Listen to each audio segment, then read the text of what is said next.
Private contractor ने Azad garden को बर्बाद किया। म्युनिसिपल एडमिनिस्ट्रेशन चुप चंद्रपुर शहर के बीच मौजूदा मौलाना अबुल कलाम गार्डन की हालत आज तक बहुत खराब हो गई है और लोगों का गंभीर आरोप है कि इस पब्लिक गार्डन को एक प्राइवेट कॉन्ट्रैक्टर खुलेआम बर्बाद कर रहा है। म्युनिसिपल कॉर्पोरेशन के लोगों ने टैक्स के पैसे से लाखों करोड़ रुपए खर्च करके इस गार्डन को रिनोवेट और सुंदर बनाया था, लेकिन प्राइवेट कॉन्ट्रैक्टर देने के कुछ ही महीने में गार्डन की हालत खराब हो गई। गार्डन में सूखी घास, पेड़ों की कोई देखभाल नहीं, टूटी हुई बेंच, कूड़े के ढेर, बंद लाइटिंग सिस्टम और खराब पानी की सप्लाई। यह तस्वीर हर दिन देखने को मिलती है।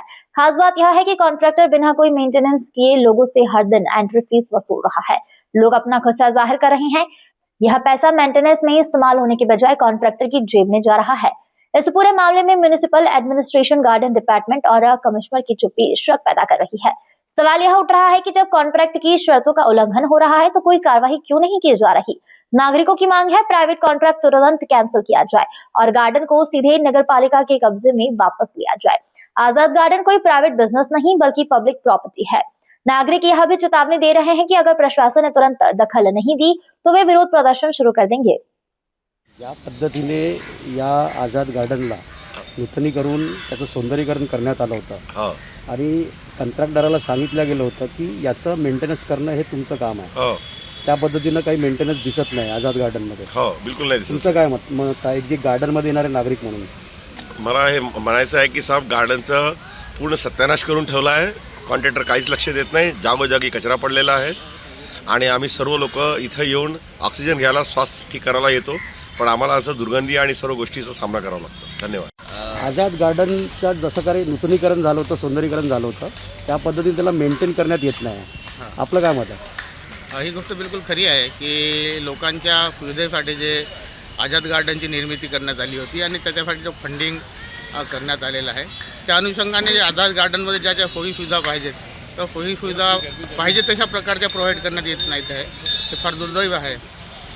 महानगरपालिकेला विनंती आहे की त्या संदर्भात लवकरात लवकर कारवाई करून सोयी सुविधा पुरवण्यासंदर्भात आणि लोकांच्या आरोग्याच्या दृष्टिकोनातून ज्या ज्या गोष्टी इथे करता येतात तशा प्रकारचा त्यांनी लवकरात लवकर तशी योजना अंमलात आणावी आणि लोकांना आरोग्याच्या दृष्टिकोनातून सजलाम सुफलाम आणि त्यांचं आरोग्य चांगलं कसं राहील या संदर्भाची काळजी घ्यावी हीच विनंती।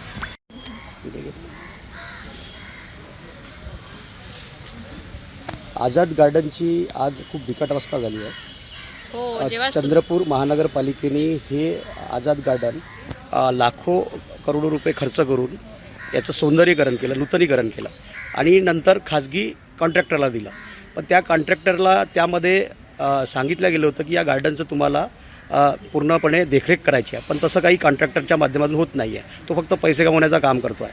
आज गार्डनमध्ये फेरफटका मारला तर अनेक अशा गोष्टी आढळून आल्या ज्यामध्ये खूपच म्हणजे काहीच मेंटेनन्स हा खाजगी कॉन्ट्रॅक्टर करत नाही। तर तुम्हाला असं काय वाटतं, एक चंद्रपूरकर म्हणून तुम्ही नागरिक आहात आणि गार्डनला तुम्ही एक आरोग्याला लाभदायक असं व्हावं म्हणून एक मध्यभागी आपला हा आझाद गार्डन आणि तिथे तुम्ही रोज येता, त्याबद्दल या खाजगी कॉन्ट्रॅक्टरकडून पुन्हा एकदा ते काढून महापालिकेने आपल्या ताब्यात घेऊन हे चांगलं करावं असं तुम्हाला वाटते? हो, बोला। गार्डन जेव्हा सुरुवातीला बनवलं तेव्हा खूप सुंदर गार्डन होता आणि खूप मन प्रसन्न वाटायचं इथं आलं तर। आणि आता अवस्था अशी वाटत आहे, हे झाडे इतके लावले पण त्याला बरोबर पाणी देत नाही। मग जेव्हा पाणी देत नाही, झाडे मोठे करायचे नाही, त्याची जोपासना करायची नाही, तर मग लावायचीच कशाला? हे सर्व घाणेरडेपणा, इथं पाणी मारत नाही, काही नाही। म्हणजे जसा पाहिजे तसा गार्डन इथे म्हणजे त्याची जोपासना होत नाही आहे। बनवला तेव्हा खूप सुंदर गार्डन होता आणि इथे मध्यभागी असल्यामुळे लोकांना हा गार्डन सगळ्यांना आवश्यक आहे। ऑक्सिजनसाठी म्हणा किंवा व्यायाम, योगा, सर्व लोक सकाळचा वेळ ह्या गार्डनमध्ये देतात 10 वाजेपर्यंत। तर मला एवढंच म्हणायचं आहे की गार्डनचा मेंटेनन्स थोडा व्यवस्थित करावं आणि याला चांगलं करावं। अब आप भी बन सकते हैं सिटीजन जर्नलिस्ट, लड़ सकते हैं अपने हक की लड़ाई। अपने हक की लड़ाई में चाणक्य न्यूज इंडिया है आपके साथ। आज ही प्ले स्टोर से डाउनलोड करें Chanakya news India mobile app. उसके बाद मेरा पोस्ट पर जाकर अपडेट करें फोटो के साथ। हम बनेंगे आपकी आवाज, देश का तेजी से बढ़ता नेटवर्क, सच दिखाते हैं हम। जय हिंद। बच्चों के भविष्य से खिलवाड़, ग्रामीण क्षेत्र में गुम विकास, न्यायिक क्रिया में भेदभाव, दबी हुई गरीबों की आवाज। पर अब होगी जनता की बात, सड़क से पहुंचेगी संसद तक आवाज। सिर्फ सुन सरकार, देखिए चाणक्य न्यूज इंडिया पर।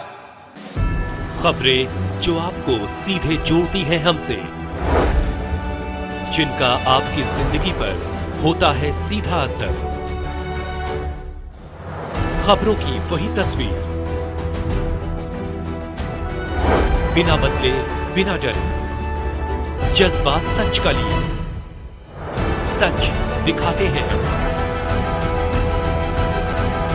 चाणक्य न्यूज इंडिया, हम हैं हिंदुस्तानी। कटेंगे तो कटेंगे। आज देश इनसे कह रहा है तुमसे नहीं हो पाएगा। Can you understand the ignorance? We are not looking for your admiration. आपको अपना काम करना पड़ेगा। राजनीति देखिए चाणक्य न्यूज इंडिया के साथ।